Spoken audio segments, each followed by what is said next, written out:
Hello friends, how are you? I hope you are doing well. So today we are going to discuss the next topic, gerund. So what is gerund? A gerund is a verb in its ing form. यानी verb की first form में ing add करने पर हमें gerund प्राप्त होता है.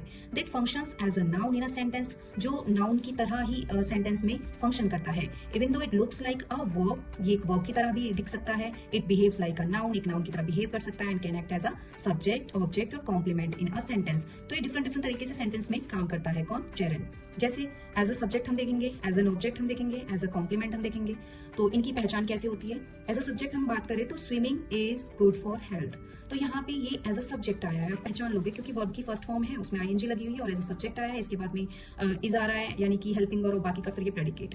तो एज अ सब्जेक्ट तो आप इसको पहचान सकते हैं. इसके बाद में हम देखते हैं एज एन ऑब्जेक्ट ये कैसे यूज होता है. जैसे ही एंजॉयज रीडिंग नॉवेल्स, वो नॉवेल्स को पढ़ना उसको पसंद है, वो एंजॉय करता है. तो एज एन ऑब्जेक्ट आया है इसमें. कैसे? ही क्या है इसमें? सब्जेक्ट है. ये क्या है? यहाँ पे मेन वर्ब है. मेन वर्ब में एस लगाते हैं हम. किसमें? कौन से सेंटेंस में? प्रेजेंट इंडेफिनिट में. और इसके बाद में फिर क्या बचता है? जब सब्जेक्ट ये आ गया है और यहाँ पे ये वर्ब आ गई है तो इसके बाद में ये क्या बचेगा? ऑब्जेक्ट ही बचेगा. तो फिर एज एन ऑब्जेक्ट ये यूज होता है. तो ये दो तो ईजी है पहचानने में. अब एज अ कॉम्प्लीमेंट कैसे यूज होता है देखिए. My passion is writing novels.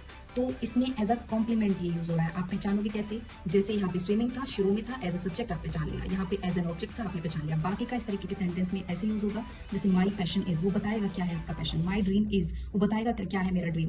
Becoming a scientist, एक साइंटिस्ट बनना. और राइटिंग नॉवल, एक नॉवल लिखना. तो इस तरीके से सपोर्ट करेगा किसको? सब्जेक्ट को. एज अ कॉम्प्लीमेंट ये यहाँ पे यूज हो रहा है. इसमें कुछ लिंकिंग वर्ब्स हैं जो यूज होती है, जैसे इज है, वॉज है, बी है, सीम्स है, बिकम्स है, लुक्स है. तो इस तरीके से आप इस सेंटेंस को एज अ कॉम्प्लीमेंट पहचान सकते हो. ठीक है, इस तरीके के सेंटेंस में एज अ कॉम्प्लीमेंट आप जो है जेरेंड को पहचान सकते हो. तो ये जेरेंड का एक ओवरव्यू है. आपको कैसा लगा प्लीज हमें कमेंट्स के माध्यम से जरूर बताएं.